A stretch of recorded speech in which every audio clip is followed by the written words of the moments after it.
मैं वैदेही चौहान राष्ट्र निर्माण न्यूज के हिंदी बुलेटिन में आप सभी का स्वागत करती हूँ। पुलिस मुठभेड़ में लॉरेंस बिश्नोई गैंग के 2 शूटर गिरफ्तार। दिल्ली हरियाणा पुलिस ने किया जॉइंट ऑपरेशन। संजय राउत का प्रधानमंत्री नरेंद्र मोदी पर तीखा हमला, कहा बीजेपी का महाराष्ट्र में होगा अंतिम संस्कार। और चॉकलेट का लालच देकर 9 साल की बच्ची से दुष्कर्म, पुलिस ने किया आरोपी को गिरफ्तार। बिजनेस छोटा हो या बड़ा, हर दुकानदार उसे बढ़ाना चाहता है। अब राष्ट्र निर्माण न्यूज आपके लिए लाया है एक सुनहरा अवसर। हम आपकी शॉप को घर घर तक पहुंचाएंगे, करेंगे आपकी शॉप का प्रमोशन पूरे महीने मात्र 5,000 रुपए में। अब आपके प्रोडक्ट की हर जानकारी हम पहुंचाएंगे आपके कस्टमर्स तक। अधिक जानकारी के लिए नीचे दिए गए नंबर पर संपर्क करें।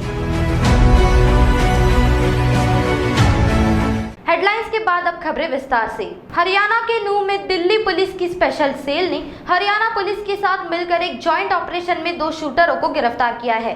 पुलिस की कार्रवाई में गिरफ्तार दोनों शूटर लॉरेंस बिश्नोई गैंग के हैं, जिन्हें एनकाउंटर के दौरान धर दबोचा गया। मंगलवार को पुलिस मुठभेड़ में लॉरेंस बिश्नोई गैंग के 2 शूटर गिरफ्तार किए गए। पुलिस ने बताया कि शूटरों को नूह सदर पुलिस स्टेशन के अधिकार क्षेत्र में पल्ला गांव से पकड़ा गया। गौरतलब है कि मुठभेड़ में गुरुग्राम स्पेशल टास्क फोर्स, नूह पुलिस और दिल्ली पुलिस स्पेशल सेल की काउंटर इंटेलिजेंस की संयुक्त टीम शामिल थी।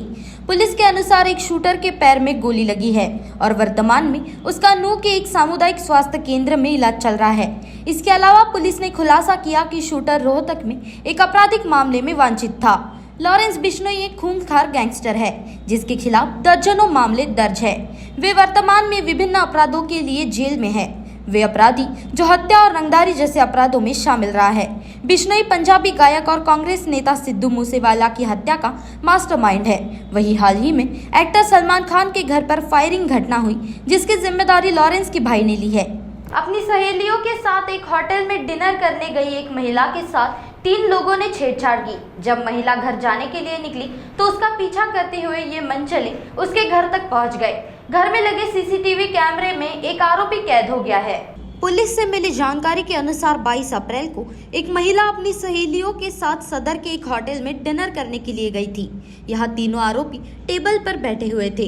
इन तीनों आरोपियों ने महिला को घूरना शुरू किया, जिसके बाद जाने में ही भलाई समझकर महिला वहां से घर के लिए निकल गई। लेकिन इन तीनों आरोपियों ने महिला का करीब 4 किलोमीटर तक लगातार पीछा किया और रास्ते में उसे रोकने का भी प्रयास किया। महिला के घर में लगे सीसीटीवी फुटेज में आरोपी कैद हुए थे, जिसके आधार पर नागपुर की सदर पुलिस ने उनकी तलाशी शुरू की और पुलिस ने सीसीटीवी फुटेज के आधार पर इन तीनों को गिरफ्तार कर लिया है। बिजनेस छोटा हो या बड़ा, हर दुकानदार उसे बढ़ाना चाहता है। अब राष्ट्र निर्माण न्यूज आपके लिए लाया है एक सुनहरा अवसर। हम आपकी शॉप को घर घर तक पहुंचाएंगे, करेंगे आपकी शॉप का प्रमोशन पूरे महीने मात्र 5,000 रुपए में। अब आपके प्रोडक्ट की हर जानकारी हम पहुंचाएंगे आपके कस्टमर्स तक। अधिक जानकारी के लिए नीचे दिए गए नंबर पर संपर्क करें। ने दुर्घटना में अपने 5 साल के बच्चे को खो दिया। अपनी मौसी को बुलाने के लिए लॉन के पार करके सड़क पर आए बच्चे को गलत दिशा से आ रही तेज रफ्तार कार ने कुचल दिया। इस घटना के बाद इलाके में तनाव का माहौल था। अपनी मौसी को बुलाने के लिए सड़क पर गए 5 साल के बच्चे को एक कार ने कुचल दिया। मृत बच्चे का नाम चिरायु अनुज पवार है। बच्चे के माता पिता उनके बड़े भाई लक्ष्य के साथ एक रिश्तेदार के घर रिसेप्शन के लिए बेसा के घर हरी मार्ग स्थित करण लॉन में गए थे। जब उसके माता पिता रिश्तेदारों से बात कर रहे थे, तब चिरायु अपनी मौसी को बुलाने के लिए बाहर गया। तभी कार गलत साइड से निकली और चिरायु उसके नीचे आ गया। कार चालक योगेश दामोदर मोहडीकर ने अचानक ब्रेक लगा दिया, लेकिन चिरायु गंभीर रूप से घायल हो गया। जब उसने उसे खून से लथपथ देखा तो उसके होश उड़ गए। बच्चे की सीने और सिर पर गंभीर चोट लगी थी। उसके पिता और मामा उसे अस्पताल के लिए मेडिकल अस्पताल ले गए, लेकिन डॉक्टरों ने उसे मृत घोषित कर दिया। पिता की शिकायत पर आरोपी कार चालक के खिलाफ मामला दर्ज कर उसे गिरफ्तार किया गया है। शिवसेना ने मंगलवार को मुंबई उत्तर पश्चिम लोकसभा सीट से रविंद्र वायकर को अपना उम्मीदवार बनाया। पार्टी के नेताओं ने ये जानकारी दी। मुंबई उत्तर पश्चिम सीट पर वायकर का मुकाबला शिवसेना यूबीटी के अनमोल कीर्तिकर से होगा। मुंबई के जोगेश्वरी से विधायक वायकर महाराष्ट्र के मुख्यमंत्री एकनाथ शिंदे के नेतृत्व वाली शिवसेना में शामिल होने से पहले शिवसेना यूबीटी प्रमुख उद्धव ठाकरे के करीबी सहयोगी थे। पार्टी सचिव संजय मौर्य ने कहा कि वायकर को शिवसेना ने मुंबई उत्तर पश्चिम सीट से मैदान में उतारा है। मुंबई उत्तर पश्चिम सीट पर वायकर का मुकाबला शिवसेना यूबीटी के अनमोल कीर्तिकर से होगा। पिछले लोकसभा चुनाव में भाजपा और उसकी तत्कालीन सहयोगी शिवसेना अविभाजित ने मुंबई की कुल 6 सीट में से 3-3 सीटें जीती थी। भारतीय जनता पार्टी ने इस बार मुंबई से अपने 3 मौजूदा सांसदों को दोबारा टिकट नहीं दिया है। भाजपा ने मुंबई उत्तर सीट पर गोपाल शेट्टी की जगह पीयूष गोयल, मुंबई उत्तर पूर्व सीट पर मनोज कोटक की जगह मिहिर कोटेचा और मुंबई उत्तर मध्य सीट पर पूनम महाजन की जगह वकील उज्जवल निकम को अपना उम्मीदवार बनाया है। बिजनेस छोटा हो या बड़ा, हर दुकानदार उसे बढ़ाना चाहता है। अब राष्ट्रनिर्माण न्यूज आपके लिए लाया है एक सुनहरा अवसर। हम आपकी शॉप को घर घर तक पहुंचाएंगे, करेंगे आपकी शॉप का प्रमोशन पूरे महीने मात्र 5,000 रुपए में। अब आपके प्रोडक्ट की हर जानकारी हम पहुंचाएंगे आपके कस्टमर्स तक। अधिक जानकारी के लिए नीचे दिए गए नंबर पर संपर्क करें। लोकसभा चुनाव 2024 के तीसरे चरण से पहले राजनीतिक दलों और नेताओं के तीखे बयान सामने आ रहे हैं। इसी क्रम में शिवसेना यूबीटी नेता संजय राउत ने भारतीय जनता पार्टी पर तीखा हमला करते हुए कहा कि उनका महाराष्ट्र से कोई लेना देना नहीं है। संजय राउत ने कहा कि प्रधानमंत्री नरेंद्र मोदी का महाराष्ट्र से कोई लेना देना नहीं है। ये आत्मा जो मोदी जी की भटक रही है, ये बीजेपी का शमशान बनने जा रहा है। बीजेपी का अगर कहीं अंतिम संस्कार होगा तो महाराष्ट्र में होगा, आप देख लीजिए। उन्होंने आगे कहा कि ये आत्मा जो दिल्ली और गुजरात से होते हुए महाराष्ट्र में आती है, वे बार बार महाराष्ट्र में क्यों भटक रही है? इसीलिए भटक रही है क्योंकि महाराष्ट्र बीजेपी के लिए 4 जून के बाद एक शमशान की तरह होने वाला है। इसीलिए उनकी आत्मा महाराष्ट्र में बीजेपी के शमशान की तरह भटक रही है। हमने ये तय किया है कि जो महाराष्ट्र के दुश्मन है, जिसने महाराष्ट्र को तोड़ने की साजिश की है, चाहे शरद पवार हो चाहे उद्धव ठाकरे हो, उनकी पार्टी को तोड़ने की कोशिश कर रहे हैं। उनकी आत्मा जो है महाराष्ट्र और मुंबई में भटक रही है। यहाँ के उद्योगपति यहाँ की संपत्ति सब कुछ हड़पना चाहते हैं। ये आत्मा और इस आत्मा के साथ हमारी लड़ाई है। ये अघोरी आत्मा है। ऐसा आरोप इस दौरान संजय राउत ने प्रधानमंत्री मोदी पर लगाया। घर और करियर की देखभाल के साथ साथ बच्चे की उपेक्षा न हो, इसके लिए एक लड़की को निजी कंपनी के माध्यम से नौकरी पर रखना एक महिला के लिए भारी पड़ गया। संबंधित लड़की ने 9 महीने के बच्चे की पिटाई की। वो बच्चे को चिमटी भी काटती थी ताकि उसे दिन में नींद न आए। 9 महीने के बच्चे को सोने से रोकने के लिए उसे पीटने की घटना सामने आई है। शिकायतकर्ता महिला गिट्टी खदान पुलिस स्टेशन क्षेत्र में रहती है और दोनों पति पत्नी काम करते हैं। उनका एक 9 महीने का बेटा है। काम नौकरी की वजह से डीसीसी नामक कंपनी के माध्यम से एक युवती को बच्ची की देखभाल करने के लिए काम पर रखा गया था और एक अन्य युवती को घर के काम करने के लिए रखा गया था। इनमें से अंकिता बच्चे की देखभाल करती थी। दोनों 24 घंटे महिला के साथ उनके घर में रहते थे। 25 अप्रैल को महिला को दूसरे कमरे से बच्चे के रोने की आवाज आई। जब वे वहां गई तो अंकिता उसे मार रही थी। जब महिला ने उससे पूछा तो अंकिता ने कहा कि मैंने उसे नहीं मारा, लेकिन जब बच्चे की पीठ और पैरों पर पिटाई के निशान पाए गए, फिर महिला ने डीसीसी कंपनी को फोन कर इसकी जानकारी दी। जब महिला ने दूसरी युवती सोनाली से पूछताछ की तो उसने बताया कि अंकिता दिन में बच्चे को चिमटी भी काटती थी और पीटती भी थी। ये सुनकर महिला को झटका लगा और वो गिट्टी खदान थाने पहुंची। उसकी शिकायत के आधार पर युवती के खिलाफ किशोर न्याय अधिनियम के तहत मामला दर्ज किया गया है। बिजनेस छोटा हो या बड़ा, हर दुकानदार उसे बढ़ाना चाहता है। अब राष्ट्रनिर्माण न्यूज आपके लिए लाया है एक सुनहरा अवसर। हम आपकी शॉप को घर घर तक पहुंचाएंगे, करेंगे आपकी शॉप का प्रमोशन पूरे महीने मात्र 5,000 रुपए में। अब आपके प्रोडक्ट की हर जानकारी हम पहुंचाएंगे आपके कस्टमर्स तक। अधिक जानकारी के लिए नीचे दिए गए नंबर पर संपर्क करें। नागपुर के डॉक्टर बाबा साहेब आम्बेडकर अंतर्राष्ट्रीय हवाई अड्डे पर बम होने की धमकी दी गई है। इस धमकी में आतंकी ने विमानों को विस्फोटक में उड़ाने की चेतावनी दी है।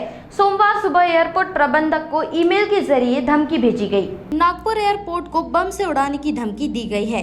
ये धमकी सोमवार सुबह 9:45 पर एयरपोर्ट प्रबंधन को ईमेल के जरिए भेजी गई। बम की धमकी से एयरपोर्ट प्रबंधन चिंतित है, वहीं प्रशासन अलर्ट मोड में आ गया है। CISF और पुलिस ने एयरपोर्ट पर तलाशी अभियान चलाया, लेकिन कोई संदिग्ध वस्तु नहीं मिली। एयरपोर्ट पर 15-15 लोगों की 2 टीमें तैनात की गई है। पुलिस इलाके के घटनाक्रम पर नजर रखे हुए है।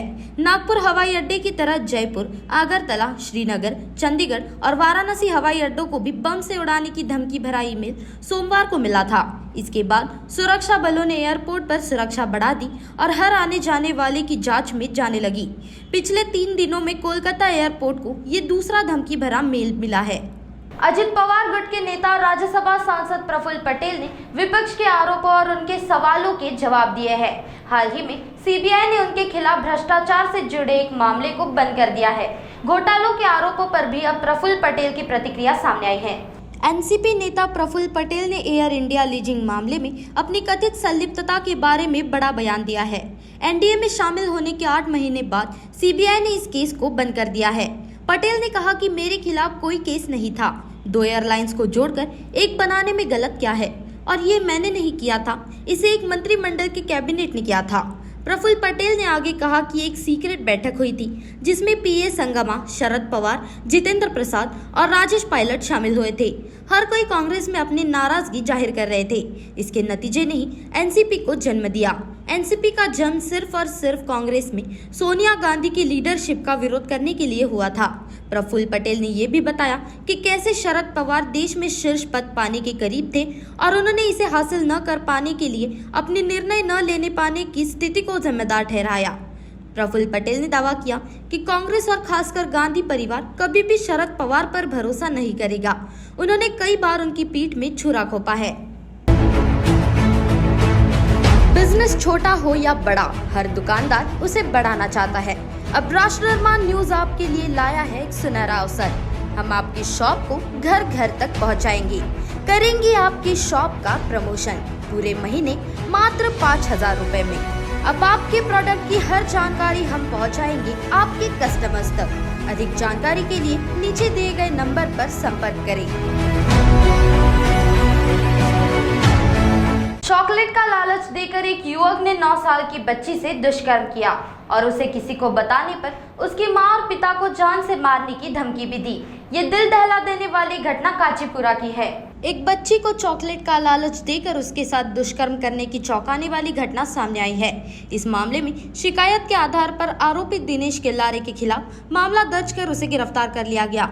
आरोपी दिनेश किल्लारे मध्य प्रदेश के बालाघाट का मूल निवासी है और पिछले 6 महीने से नागपुर में रह रहा है। 1 साल पहले उसकी शादी हुई थी। हालांकि पत्नी को छोड़ने के बाद वो नागपुर आ गया। वो काचीपुरा में एक फरसान की दुकान पर काम करता है। दुकान मालिक ने उसके लिए पास में ही रहने की व्यवस्था की है। घटना के समय यानी रविवार 28 अप्रैल को शाम के समय दिनेश दुकान में था। वादी की 9 वर्षीय बेटी इलाके में खेल रही थी। दिनेश ने उसे बुलाया और चॉकलेट का लालच देकर कमरे में ले गया और उसका यौन उत्पीड़न किया। वे चिल्ला रही थी, लेकिन आरोपी ने उसकी धमकी दी कि कुछ मत बोलना नहीं तो तुम्हारे माता पिता को मार डालूंगा। इसके बाद पीड़िता घर चली गई। कुछ देर बाद उसने पूरी घटना अपनी मां को बताई। घटना की गंभीरता को देखते हुए पुलिस ने आरोपी के खिलाफ विभिन्न आरोपों के तहत मामला दर्ज कर उसे गिरफ्तार कर लिया है। ये बजाज नगर पुलिस स्टेशन के हद में काचीपुरा झोपड़पट्टी है। यहाँ पे एक दिनेश लिल्लारे नाम का जो आदमी है, ये 5-6 महीने पहले कुछ काम से यहाँ पे आया था और वो समोसा बनाने का काम करता था यहाँ पे। उसके बाजू में जो रहने वाली एक 9 साल की लड़की है, उसको उसने समोसा देता हो बोल के वहाँ पे बुलाया और उसके साथ में उसने जो भी अनैतिक हरकत की है, ये कल की घटना है। कल शाम 5:30 बजे की जैसा हमको पुलिस को पता चला, वैसे तुरंत ही वो आरोपी को अरेस्ट कर लिया है और अभी वो पुलिस लॉकअप में है। उसका भी PCR लेके आगे की छानबीन जारी है। 40 उस्मानाबाद लोकसभा मतदार संघांतर्गत औसा येथील तहसील कार्यालयात EVM आणि VVPAT मशीनची सीलिंग प्रक्रिया सहाय्यक निवडणूक निर्णय अधिकारी तथा उपविभागीय अधिकारी अविनाश कोरडे यांच्या नेतृत्वात सुरू झाली आहे। उस्मानाबाद लोकसभा मतदारसंघांतर्गत औसा येथे ईव्हीएम आणि व्हीव्हीपॅट मशीनची सीलिंग प्रक्रिया 29, 30 एप्रिल आणि 1 मे या 3 दिवशी सुरू राहणार आहे। या सीलिंग प्रक्रियेत 32 टेबल तयार करण्यात आले असून 4 सदस्यांची नियुक्ती केल्या गेली आहे। त्यात झोनल अधिकारी, तज्ञ, साधन, व्यक्ती, तलाठी, कोतवाल यांचा समावेश आहे। 239 औसा विधानसभा मतदारसंघात 307 मतदान केंद्र असून त्यासाठी एका केंद्रावर 2 बॅलेट युनिट वापरण्यात येणार आहे। आज ईव्हीएम आणि व्हीव्हीपॅट मशीनची सीलिंगची प्रक्रिया करताना सर्वच राजकीय पक्षांचे प्रतिनिधी उपस्थित होते। दरम्यान 16 मशीनमध्ये प्रत्येकी 1000 अभिरूप मतदान घेण्यात येणार आहे। सीलिंग प्रक्रियेसाठी निवडणूक निरीक्षक यांनी भेट देऊन पाहणी केली आहे। 31 उमेदवारांसाठी 2,84,086 मतदार मतदानाचा हक्क बजावणार आहे। सहाय्यक निवडणूक निर्णय अधिकारी तथा उपविभागीय अधिकारी अविनाश कोरडे, तहसीलदार भरत सूर्यवंशी यांच्या मार्गदर्शनाखाली निवडणूक नायब तहसीलदार इंद्रजित गबड, नायब तहसीलदार सुरेश पाटील, नायब तहसीलदार अजय पाटील त्यांच्यासह मंडळ अधिकारी आणि तलाठी यांनी सीलिंग प्रक्रियेसाठी कार्य केले आहे। बिजनेस छोटा हो या बड़ा, हर दुकानदार उसे बढ़ाना चाहता है। अब राष्ट्रनिर्माण न्यूज आपके लिए लाया है एक सुनहरा अवसर। हम आपकी शॉप को घर घर तक पहुंचाएंगे, करेंगे आपकी शॉप का प्रमोशन पूरे महीने मात्र 5,000 रुपए में। अब आपके प्रोडक्ट की हर जानकारी हम पहुंचाएंगे आपके कस्टमर्स तक। अधिक जानकारी के लिए नीचे दिए गए नंबर पर संपर्क करें। नरेंद्र मोदींच्या शरद पवारांवरील अतृप्त आत्मा टीकेवर अजित पवार यांनी प्रतिक्रिया दिली आहे। अजित पवार म्हणाले की पुढच्या सभेत मी पंतप्रधान नरेंद्र मोदी यांना अतृप्त आत्मा नक्की कोण आहे हे विचारणार आहे। पंतप्रधान नरेंद्र मोदी यांनी भारतीय जनता पार्टीचे पुणे लोकसभेचे उमेदवार मुरलीधर मोहोळ यांच्या प्रचारार्थ सोमवारी पुण्यात सभा घेतली।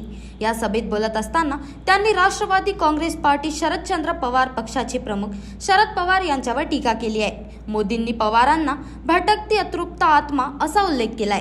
मोदींनी शरद पवारांचं नाव घेतलं नव्हतं, मात्र त्यांचा रोग शरद पवारांकडे होता अशी चर्चा आहे। मोदींच्या अतृप्त आत्मा या टीकेवर राज्याचे उपमुख्यमंत्री तथा राष्ट्रवादी काँग्रेस पार्टीचे प्रमुख अजित पवार यांनी प्रतिक्रिया दिली आहे। अजित पवार म्हणाले, पुढच्या सभेत मी प्रधानमंत्री नरेंद्र मोदी यांना अतृप्त आत्मा नक्की कोण आहे ते विचारणार आहे। तसेच त्यांनी नेमक्या कोणत्या उद्देशाने ते वक्तव्य केलं हे देखील विचारेन। एका अल्पवयीन मुलीवर 2 वर्षात 2दा बलात्कार करून तिला गर्भवती करण्यात आल्याची धक्कादायक घटना नालासोपारामध्ये उघडकीस आली आहे। तिच्यावर झालेल्या पहिल्या बलात्कारामुळे झालेल्या बाळाची विक्री देखील करण्यात आली। अल्पवयीन मुलीवर 2 वर्षात 2दा बलात्कार करून तिला गर्भवती करण्यात आली। या प्रकरणी आचोळे पोलिसांनी तिच्यावर बलात्कार करणाऱ्या 2 तरुणांसह रुग्णालयातील डॉक्टर, माजी नगरसेविकेसह 16 जणांवर बलात्कार पोक्सोसह विविध कलमांतर्गत गुन्हे दाखल करण्यात आले आहे। पीडित तरुणी सध्या 17 वर्षांची आहे। 2 वर्षांपूर्वी तिचे परिसरातील एका तरुणाशी प्रेम संबंध होते व त्यातूनच ती गर्भवती राहिली होती। मात्र तिच्या प्रियकराने या प्रकरणी हात वर केले। त्यामुळे परिसरातील माजी नगरसेविकेच्या मदतीने हे प्रकरण मिटविण्यासाठी तिच्या प्रियकराकडून 4 लाख रुपये घेण्यात आले। माजी नगरसेविका, पीडितेचे आई वडील, मध्यस्थ आदींनी हे पैसे वाटून घेतले। त्यानंतर तिची नालासोपारा येथील एका रुग्णालयात प्रसूती करण्यात आली। तिचे बाळ बळजबरीने एका महिलेकडे देण्यात आले आणि त्या बाळाची विक्री करण्यात आली। हे प्रकरण मिटविण्यासाठी तिच्या पालकांनी आपले घर बदलले, मात्र तेथेही एका तरुणाने तिच्या अज्ञानाचा फायदा घेत तिच्याशी शारीरिक संबंध प्रस्थापित केले। यावेळी अमरावती येथील एका रुग्णालयात तिने बाळाला जन्म दिला। मात्र या तरुणाने तिच्याशी लग्नास नकार देऊन तिला सोडून निघून गेला। आपली फसवणूक झाल्याचे लक्षात येताच पीडित मुलीने एका महिला सामाजिक कार्यकर्त्यासह आचोळे पोलीस ठाणे गाठले आणि तक्रार दाखल केली आहे। बिजनेस छोटा हो या बड़ा, हर दुकानदार उसे बढ़ाना चाहता है। अब राष्ट्रनिर्माण न्यूज आपके लिए लाया है एक सुनहरा अवसर। हम आपकी शॉप को घर घर तक पहुंचाएंगे, करेंगे आपकी शॉप का प्रमोशन पूरे महीने मात्र 5,000 रुपए में। अब आपके प्रोडक्ट की हर जानकारी हम पहुंचाएंगे आपके कस्टमर्स तक। अधिक जानकारी के लिए नीचे दिए गए नंबर पर संपर्क करें। देवेंद्र फडणवीस खरे ब्राह्मण नाहीत, ते मटण खाणारे ब्राह्मण आहेत, त्यामुळे त्यांच्या शापाला कोणताही अर्थ नाही, असे वादग्रस्त विधान काँग्रेस प्रदेशाध्यक्ष नाना पटोले यांनी मंगळवारी देवेंद्र फडणवीस यांच्यावर निशाणा साधताना केले आहे। देवेंद्र फडणवीस यांनी नुकतीच अकलूजमध्ये बोलताना राष्ट्रवादी काँग्रेस शरदचंद्र पवार पक्षाचे अध्यक्ष शरद पवार व शिवसेना उद्धव बाळासाहेब ठाकरे पक्षाचे अध्यक्ष उद्धव ठाकरे यांच्यावर तिखट टीका केली होती। मी कोणाच्या नादी लागत नाही, कोणाचे वाईटही चिंतित नाही, पण माझ्यासोबत विश्वासघात केला की त्याचा सत्यानाश होतो, माझा इतिहास तपासा असे ते म्हणाले होते। त्यावर आता नाना पटोले यांनी प्रत्युत्तर दिले आहे। ते म्हणाले की देवेंद्र फडणवीस यांना काहीही बोलण्याचा अधिकार नाही, ते ब्राह्मण आहेत म्हणून त्यांचा शाप आता लागत नाही। ते ओरिजिनल ब्राह्मणही नाहीत, ते मटण खाणारे ब्राह्मण आहेत। त्यांनी 2014 मध्ये सत्तेत येण्यासाठी धनगर व मराठा समाजासह विविध जातींना न्याय देण्याचे आश्वासन दिले होते, पण त्यांनी यापैकी एकही काम पूर्ण केले नाही। फडणवीस यांना शाप देण्याचा अधिकार नाही, त्यांनी अवघ्या महाराष्ट्राचा सत्यानाश केला आहे। शाहू, फुले, आंबेडकरांच्या विचारांना काळीमा फासण्याचे काम करणाऱ्या फडणवीसांना बोलण्याचा अधिकार नाही, पण त्यानंतरही ते काही बोलत असतील तर त्यांना बोलू द्या, असे नाना पटोले म्हणाले। बिजनेस छोटा हो या बड़ा, हर दुकानदार उसे बढ़ाना चाहता है। अब राष्ट्र निर्माण न्यूज आपके लिए लाया है एक सुनहरा अवसर। हम आपकी शॉप को घर घर तक पहुंचाएंगे, करेंगे आपकी शॉप का प्रमोशन पूरे महीने मात्र 5,000 रुपए में। अब आपके प्रोडक्ट की हर जानकारी हम पहुंचाएंगे आपके कस्टमर्स तक। अधिक जानकारी के लिए नीचे दिए गए नंबर पर संपर्क करें।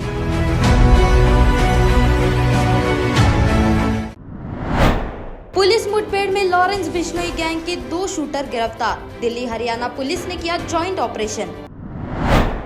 संजय राउत का प्रधानमंत्री नरेंद्र मोदी पर तीखा हमला, कहा बीजेपी का महाराष्ट्र में होगा अंतिम संस्कार। और चॉकलेट का लालच देकर 9 साल की बच्ची से दुष्कर्म, पुलिस ने किया आरोपी को गिरफ्तार। बिजनेस छोटा हो या बड़ा, हर दुकानदार उसे बढ़ाना चाहता है। अब राष्ट्र निर्माण न्यूज आपके लिए लाया है एक सुनहरा अवसर। हम आपकी शॉप को घर घर तक पहुंचाएंगे, करेंगे आपकी शॉप का प्रमोशन पूरे महीने मात्र 5,000 रुपए में। अब आपके प्रोडक्ट की हर जानकारी हम पहुंचाएंगे आपके कस्टमर्स तक। अधिक जानकारी के लिए नीचे दिए गए नंबर पर संपर्क करें। राष्ट्र निर्माण न्यूज के हिंदी बुलेटिन में वक्त हो गया है यही रुकने का। कल फिर मिलते हैं नई खबरों के साथ, तब तक के लिए देखते रहिए राष्ट्र निर्माण न्यूज। नमस्कार।